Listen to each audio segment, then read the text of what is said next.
Breaking news. KCR నివాసానికి మరోసారి పోలీసులు వచ్చారు. నందినగర్లోని కేసీఆర్ ఇంటి దగ్గర భద్రత పరిశీలించారు. ఫోన్ ట్యాపింగ్ కేసులో రేపు నందినగర్లోనే కేసీఆర్ను విచారణ చేసే అవకాశం ఉన్నట్టు సమాచారం. హైదరాబాద్లో విచారణ చేసే ప్రాంతం ఎంపికపై కేసీఆర్కే సిట్ ఛాన్స్ ఇచ్చింది. దీంతో కేసీఆర్ విచారణ జరిగే అవకాశం ఉన్న నందినగర్లో పోలీసులు పరిశీలన చేస్తున్నట్టుగా తెలుస్తోంది. మరోసారి పోలీసులు అక్కడికి చేరారు. కాసేపటి కింద సిట్ అధికారులు నందినగర్కి చేరుకొని నోటీసులు ఇష్యూ చేశారు. రేపు 3 గంటలకు విచారణకు హాజరు కావాలని. రెగ్యులర్గా విచారణ జరుగుతున్నటువంటి జూబ్లీహిల్స్ పోలీస్ స్టేషన్కి వస్తారా, లేదంటే మీరు మరొక ప్లేస్ మీరు చెప్పినా సరే మేము అక్కడికి వచ్చి ఎంక్వైరీ విచారిస్తామనేది సిట్ అధికారులు ఇచ్చినటువంటి ఒక ఆప్షన్. సో దీంట్లో భాగంగా మరి సిట్ అధికారులకు ఇప్పటికే ఏమైనా మెసేజ్ వచ్చిందా, సమాచారం వచ్చిందా, నందినగర్లోనే విచారణకు హాజరవుతాననే దానిపైన ఏమైనా సమాచారం వచ్చిందని చూడాలి. సో మరోసారి అయితే నందినగర్ నివాసానికి సిట్ అధికారులు వెళ్లారు. అక్కడ రేపు మరి నందినగర్ నివాసంలోనే కేసీఆర్ను విచారిస్తారా అన్నటువంటి ఒక చర్చ అయితే సాగుతూ ఉంది.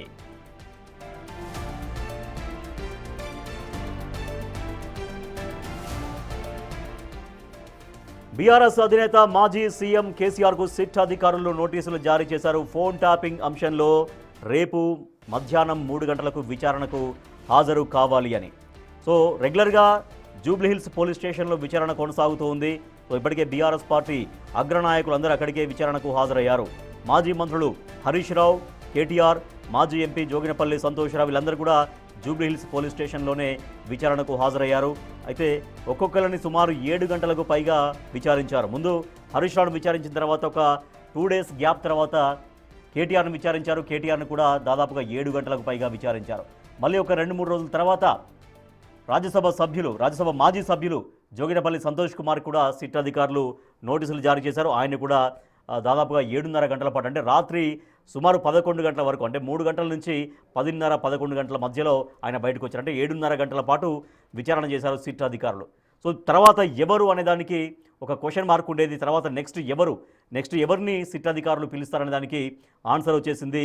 బీఆర్ఎస్ పార్టీ అధినేత మాజీ సీఎం కేసీఆర్ని సిట్ అధికారులు విచారించబోతున్నారు. రేపు 3 గంటలకు విచారణకు రావాలని సిట్ అధికారులు నోటీసుల్లో పేర్కొన్నారు. అయితే జూబ్లీహిల్స్ పోలీస్ స్టేషన్కి అయినా రావచ్చు, లేదంటే మీరు ఎక్కడ విచారణకు హాజరవుతారో మీరే ప్లేస్ చెప్తే మేమే అక్కడికి వస్తామని కూడా సిట్ అధికారులు ఆప్షన్ను కేసీఆర్కి వదిలేశారు. సో ఇప్పుడు మరొకసారి నందినగర్కి వచ్చారు సిట్ అధికారులు. సో రేపు నందినగర్లోనే విచారణకు హాజరయ్యే అవకాశం ఉందా, అక్కడే విచారణ చేయబోతున్నారనే దానిపైన ఒక ఆసక్తి కనిపిస్తోంది, ఉత్కంఠ కనిపిస్తోంది. మా ప్రతినిధి అనిల్ మరింత సమాచారం అందిస్తారు. అనిల్, మరోసారి సిట్ అధికారులు ఎందుకు వచ్చారు? ఆల్రెడీ అక్కడ నోటీసులు ఇష్యూ చేసిన తర్వాత ఆప్షన్ వాళ్ళకే ఇచ్చారు, అంటే ఎక్కడ విచారణకు హాజరవుతారు అనేది కేసీఆర్కే ఆప్షన్ ఇచ్చారు. కానీ మళ్ళీ ఎందుకు వచ్చారు? అంటే వాళ్ళ దగ్గరికి సమాచారం వెళ్ళిందా, రేపు నందినగర్ నివాసంలోనే విచారణకు హాజరు కాబోతున్నట్టుగా సమాచారం వెళ్ళిందా, లేదంటే దేనికోసమని మళ్ళీ వెళ్ళారనేది ఒక చాలా ఇంట్రెస్టింగ్గా కనిపిస్తోంది. కేసులో భాగంగా సిట్ బృందం అయితే సిట్ నోటీసులు కేసీఆర్కి ఇవ్వడం జరిగింది. దానిలో భాగంగానే నందినగర్లో నివాసం ఉంటున్న కేసీఆర్కి సంబంధించి ఆయన ఇంటికైతే నోటీసులు ఇవ్వడం జరిగింది. ఎర్రవల్లి ఫామ్ హౌస్లో కేసీఆర్ ప్రస్తుతం ఉన్నారు. అయితే కేసీఆర్ అక్కడ లేకపోయినా కూడా తన అడ్రస్ని బేస్ చేసుకుని నందినగర్లో ఉన్నటువంటి ఇంటికైతే నోటీసులు, ఇంట్లో ఉన్నటువంటి సిబ్బందికి అయితే నోటీసులు ఇవ్వడం జరిగింది. ఆయన పిఏకి నోటీసులు ఇచ్చినట్టుగా కూడా తెలుస్తుంది. ఇందులో భాగంగానే లీగల్ టీం దానికి సంబంధించి ప్రాసెస్ మొత్తం కూడా చెక్ చేస్తుంది. ఆ లీగల్కి సంబంధించి లీగల్గా ఎలా ప్రొసీడ్ అవ్వాలని చెప్పేసే విధంలో కూడా ప్రజెంట్ కేసీఆర్కి సంబంధించి బీఆర్ఎస్ పార్టీ తరఫున లీగల్ టీం ఉన్నట్టుగా కూడా తెలుస్తుంది. అయితే మళ్ళీ ఈ విచారణకు సంబంధించి హైదరాబాద్ లిమిట్స్లో, అంటే కేసీఆర్ ఏజ్ని దృష్టిలో పెట్టుకొని 65+ ఆయన ఉన్నారు కాబట్టి 65 సంవత్సరాలు కలిగినటువంటి వయసు కలిగిన కేసీఆర్ విషయంలో ఆయనకు సంబంధించి ఒకవేళ విచారణకు కనుక రావాల్సి ఉంటే ఆయనకే ఈ అవకాశం వెసులుబాటు కలిగించారు. దానికి సంబంధించి సిట్ నోటీస్లో కూడా అంశాలను కూడా పొందుపరిచారని చెప్పాలి. అంటే హైదరాబాద్ లిమిట్స్లో మీరు జూబ్లీహిల్స్ పోలీస్ స్టేషన్కి రాలేకపోయినా, లేదా మీకు సంబంధించి విచారణ ఎక్కడ జరగాలి, మీకు నచ్చినట్టుగా మీ ప్రాంతంలో ఎక్కడైనా, మీ ప్రదేశంలో ఎక్కడైనా జరుపుకునే అవకాశం వాళ్ళైతే ఇచ్చారని చెప్పాలి. అందులో భాగంగానే దానికి సంబంధించి నోటీసులు ఇవ్వడం జరిగింది. అయితే ఈ నోటీసులు ఇచ్చిన అనంతరం మరోసారి కేసీఆర్ ఇంటికి, నందినగర్లో ఉంటున్న కేసీఆర్ ఇంటికి అయితే పోలీసులు వచ్చారని చెప్పాలి. పోలీసులు రావడానికి గల కారణం ఏంటి అనేది మాత్రం తెలియాల్సి ఉందని చెప్పాలి. అంటే ముఖ్యంగా ఇప్పటి వరకు కూడా హైదరాబాద్ లిమిట్స్లో ఆయన నందినగర్ ఇంటికి వస్తారా విచారణకి, లేదా జూబ్లీ హిల్స్ పోలీస్ స్టేషన్కి వస్తారా, బీఆర్ఎస్ భవన్కి వస్తారా అనేది కూడా ఒక క్వశ్చన్ మార్క్గా ఉంది. కానీ ఈ రోజు మరోసారి పోలీసులు ఇంటికి రావడం, నందినగర్లో కేసీఆర్ ఇంటికి రావడం అనేది ఒక ఆసక్తి కలిగిస్తుందని చెప్పాలి, ఆసక్తిగానే మారిందని చెప్పాలి. ఎందుకనంటే ఒకవేళ కనుక నందినగర్కి వస్తే అక్కడ పరిస్థితి, అక్కడ భద్రత ఏర్పాట్లు ఎలా ఉండాలి, ఒకవేళ విచారణ చేస్తే, అంటే ఇప్పటికే హరీష్ రావుకి నోటీసులు ఇచ్చినప్పుడు ఆయన జూబ్లీ హిల్స్ పిఎస్కి వచ్చాడు. దాదాపు 7 గంటల పాటు ఆయన్ని విచారించడం జరిగింది. ఆ తర్వాత 2 రోజుల గ్యాప్లో కేటీఆర్కి ఇవ్వడం జరిగింది. కేటీఆర్ వచ్చినప్పుడు కూడా దాదాపు 7 గంటలకు పైనే ఆయన కూడా విచారించారు. ఆ తర్వాత సంతోష్ రావుని కూడా పిలవడం జరిగింది. సంతోష్ రావుని కూడా దాదాపు 7 గంటలకు పైగా విచారించారు. అయితే సంతోష్ రావు విషయానికి వస్తే ఆయనని మధ్యాహ్నం 3 గంటల సమయంలో పిలవడం జరిగింది.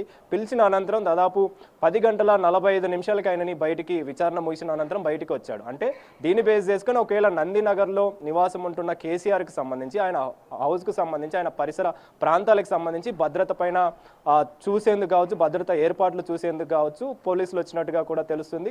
దానికి సంబంధించి ఒకవేళ రేపు మధ్యాహ్నం కనుక 3 గంటలకి అక్కడ ఒకవేళ విచారణ జరిగితే తర్వాత భద్రత ఏర్పాట్లకు సంబంధించి కావచ్చు, బీఆర్ఎస్ పార్టీ తరఫున శ్రేణులు చాలా వరకు కూడా కార్యకర్తలు వచ్చే అవకాశం ఉంటుంది, కీలక నేతలు వస్తారు, బీఆర్ఎస్ పార్టీ నాయకులంతా కూడా అక్కడికి వచ్చే అవకాశం ఉంటుంది.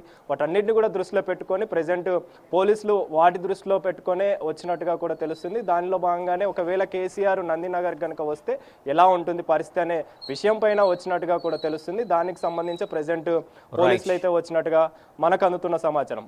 కాబట్టే మాజీ సీఎం అదేవిధంగా బీఆర్ఎస్ పార్టీ అధినేత కేసీఆర్కి తాజాగా నోటీసులు ఇవ్వడం ప్రజెంట్ బీఆర్ఎస్ పార్టీలో ఇదొక కీలక పరిణామంగా చోటు చేసుకుందని చెప్పాలి. ఫోన్ ట్యాపింగ్ కేసు వ్యవహారంలో కీలక పాత్ర పోషించాడని చెప్పేసి, ఆయన ఆదేశాల మేరకు ఫోన్ ట్యాపింగ్ జరిగిందని చెప్పేసి ఏవైతే ఆరోపణలు వస్తున్నాయో ఆరోపణలకు సంబంధించి ఆయనని 160 సిఆర్పిసి ప్రకారం కేసు నమోదైనటువంటి పంజాగుట్టలో కేసు నమోదైంది. ఆ కేసులో భాగంగా ఆయనకి రేపు విచారణకు హాజరవ్వాలని చెప్పేసి నోటీసులు ఇచ్చారు. సో ఈ నోటీసులు బేస్ చేసుకుని రేపు ఎక్కడ జరుగుతుంది విచారణ, ప్రెజెంట్ మరి నందినగర్లో జరుగుతుందా లేదా ఎర్రవల్లికి సంబంధించి, హైదరాబాద్ లిమిట్సే ఉంది కాబట్టి మరి ఎక్కడ జరుగుతుందని మాత్రం ఒక ప్రశ్నగా మారింది. కానీ ఈ రోజు పోలీసులు నందినగర్ ఇంటికి రావడం అనేది ఒక ఆసక్తి రేరుకుందని చెప్పాలి.